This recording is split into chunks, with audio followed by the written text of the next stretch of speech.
வணக்கம். வழக்கறிஞர் கோபிநாத், தலைவர், இந்து முன்னேற்ற கழகம். ஒரு காலத்துல பாத்தீங்கன்னா நம்ம தமிழ்நாட்டை ராஜாஜி, எம்ஜிஆர், காமராஜர் போன்ற மாமேதைகள் எல்லாம் ஆட்சி புரிஞ்சாங்க. வடநாடுகள் எல்லாம் பாத்தீங்கன்னா முன்னணி அரசியல்வாதிகள் தமிழகத்தினுடைய அரசியல்வாதிகளை பார்த்து அரசியல் செய்ய வேண்டும் என்று ஒரு காலத்தில் இந்தியா முழுவதும் பேசப்பட்டிருந்தது. ஆனால் இன்று தமிழகத்தை பார்த்து வடநாடு எல்லாம் சிரிக்கும் நிலையிலே இங்கு அரசியல் நடந்து கொண்டிருக்கிறது. குதிரை பேரம் நடந்து கொண்டிருக்கிறது.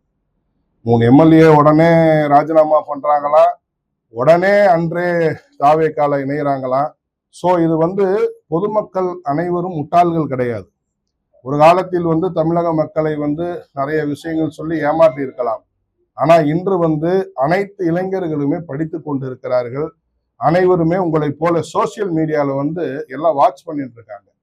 அதனால உடனே தாவேக்கால இணைகிறாங்க. இது முழுக்க முழுக்க முழுக்க குதிரை பேரம். இதை உடனடியாக மத்திய அரசு தலையிட்டு சிபிஐ என்கொயரி கண்டிப்பா வைக்கணும். சிபிஐ என்கொயரி வச்சு, ஏன்னா ஒரு மக்களுடைய வரிப்பணம் அன்றாடம் செய்யக்கூடிய கூலி தொழிலாளி, மிகப்பெரிய வியாபாரிகள் எல்லாம் என்னுடைய உயிரை அடமான வைத்து கட்டிய வரியில் தான் எலெக்ஷன் கமிஷன் எலெக்ஷன் நடத்ததை தவிர நோட்டு நாசிக்ல அடிச்சு கொண்டு வந்து அவங்க நடத்தல. அப்போ ஒரு ஸ்டேட்ல ஒரு தொகுதிக்கு எலெக்ஷன் வைக்கணும்னா எவ்வளவு செலவாகும் அப்படிங்கிறது எண்ணற்றவை. ஆனா நீங்க உடனே உங்க சுயநலத்திற்காக, உங்களுடைய பதவி சுகத்திற்காக நீங்க போய் உடனே அது ராஜினாமா பண்றது உங்களை தேர்ந்தெடுத்த மக்களை முட்டாளாக்கும் சூழலில் இருக்குது. இதை உடனடியாக வன்மையாக கண்டிக்கணும்.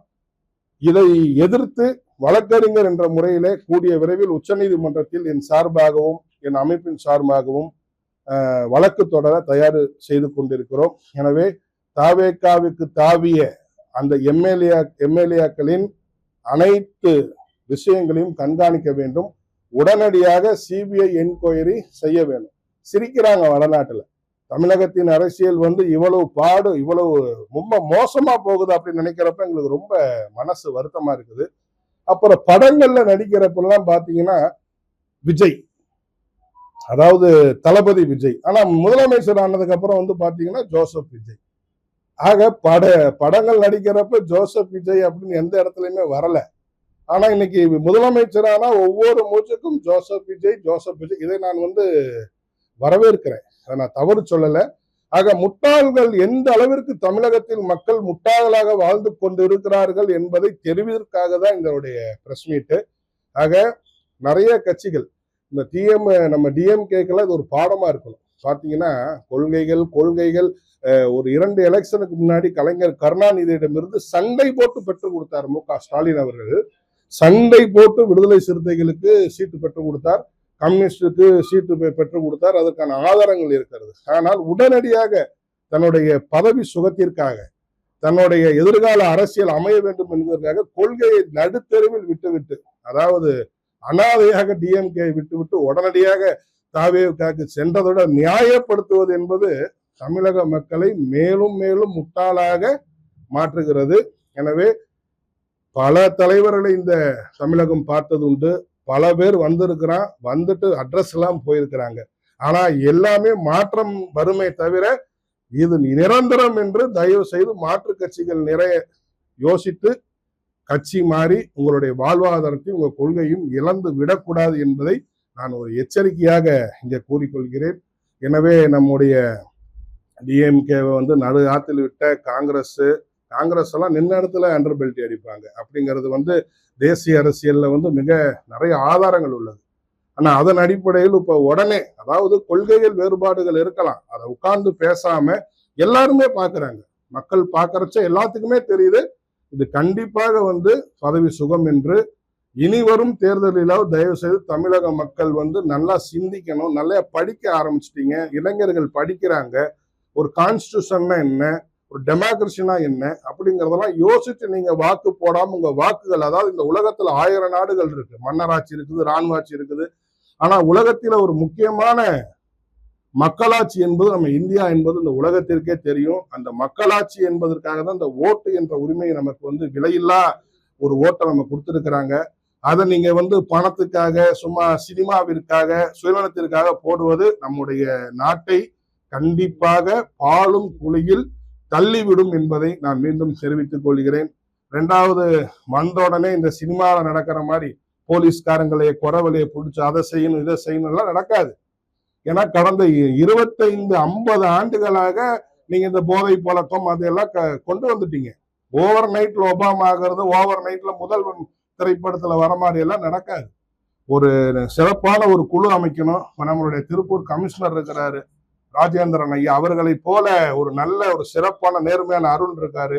நேர்மையான அதிகாரிகள் வச்சு ஒரு விங்கை வந்து ஃபாலோ பண்ணணும். எடுத்த உடனே நீங்க ஒயின் ஷாப்பை மூடுனா பின்னாடி வைப்பான். ஆக அந்த மாதிரி எல்லாம் ஒரு படத்தில் திரைப்படத்தில் வருவதை போலலாம் யாரும் நடக்க முடியாது. ஒரு முறையான நேர்மையான ஒரு குழுவை அமைத்து அந்த குழுவை பரிசீலனை செய்து எங்கு தவறு நடக்கிறது என்று பார்த்து ஆராய்ந்து நடவடிக்கை எடுத்தால் மட்டும்தான் நிரந்தரம். அதை தவிர்த்து காவலர்கள் என்ன தப்பு செஞ்சானே தெரியும் உடனே சஸ்பென்ஷன். அவங்க குடும்பத்துக்கு யாரு பதில் சொல்றது? அவருடைய பெண்கள் வீட்டுல இருக்கலாம் எப்படி வெளில வருவாங்க, குழந்தைங்கள்லாம் எப்படி பள்ளிக்கு போவாங்க? ஆக தொலைநோக்கு சிந்தனை வேணும். அதுக்குதான் வந்து அனுபவம் அப்படிங்கிறது இந்த இடத்துல பேசப்படுது. அனுபவம் அப்படின்னா என்ன அப்படின்னா தொலைநோக்கு சிந்தனை தான் அனுபவம். அப்ப இந்த இடத்துல உடனே சஸ்பென்ஷன் பண்றது, உடனே டிஸ்மிஸ் பண்றது, this is not fine, this is not good. So அதன் மாதிரி ஒரு விஷயங்களை நம்ம கையாளணும். ரெண்டாவது வந்து பாத்தீங்கன்னா நம்முடைய அரசியல் ரொம்ப மோசமான நிலையில போயிட்டு இருக்கிறதுனால சென்ட்ரல் கவர்மெண்ட் உடனடியாக தலையிட்டு இதை வந்து ஒரு ரெக்வயர்மெண்ட் பண்ணணும் நான் தாழ்மையுடன் கேட்டுக்கொள்கிறேன். நன்றி. வந்து பணம் கொடுத்தாங்க அப்படிங்கிறது எந்த விதமான ஆதாரமும் இல்லை. பணம் கொடுத்ததாக சொல்லப்படுகிறது. ஆனா சினிமா அப்படிங்கறத நான் தவறா சொல்லலை. சினிமா மாதிரி காட்சிகளை கொடுக்கக்கூடாதுன்னு தான் நான் சொல்றேன். நான் ஒரு ஆலோசனை பண்ணணும், ஒரு அதிகாரிகளை உட்கார வைக்கணும், டப்புன்னு ஒரு நடவடிக்கை எடுத்து அது சாலை சிறந்ததில்லைன்னு தான் சொல்றேன். சார் வரலாம் சார், யாரும் யாருடன் இருக்கக்கூடாதுங்கிறது கணக்கு இல்ல. நீங்க பீகார்ல பாத்தீங்கன்னா நிதிஷ்குமார் லாலு பிரசாத் பையனும் வந்து ஆட்சி அமைச்சாங்க.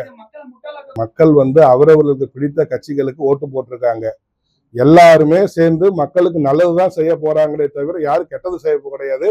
இந்திய அரசியலமைப்பு சட்டத்துல இப்படி எல்லாம் சேரக்கூடாதுன்னு எங்க விதி கிடையாது. சேரலாம், சேர்ந்தால் தப்பு கிடையாது.